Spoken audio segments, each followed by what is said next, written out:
towards the end, tell us a bit about your day-to-day today.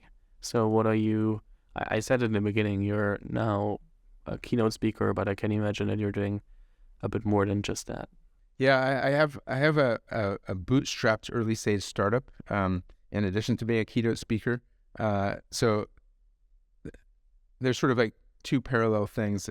Right now, the keynote speaking is a bit more of a focus because I've been on it's in high growth mode, shall we say? I guess as I'm speaking to bigger and bigger audiences, whether thousands of people and around the world, and I love that. I love being able to inspire people to be innovative and think differently. But it enables me. That career also enables me to have time as it grows and gets more momentum to also work on this sort of passion project that I have. It's a bootstrap startup that has not raised money called Guard.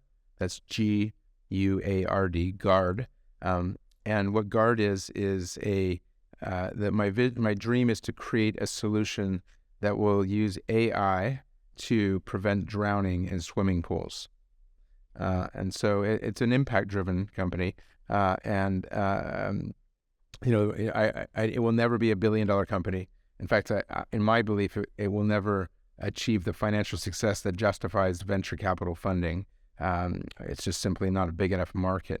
But I do believe that it will have a meaningful impact on the world by saving lives, and we'll be able to measure it because it'll be a cloud-connected hardware device that sits inside a swimming pool on the wall of the pool, and using computer vision, use cameras and AI, it's able to watch and learn and determine if someone is actually drowning. And I should emphasize not just falling in the pool, but actually drowning. And if that's happening, we can immediately alert people around the pool and in the household using piercing alarms, and people can be saved. If the thing about drowning is there's actually a small amount of time, and we're talking about a very small amount of time, like a minute or two, where if you're aware and you find them, you can pull them out of the water and you can bring them back to life before the brain damage has occurred.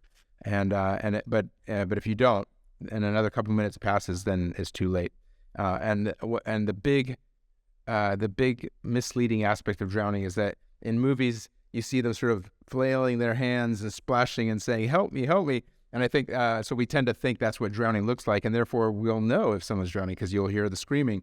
But the reality is, sadly, drowning actually is silent, because what happens is someone slips under the water and there's no sound whatsoever.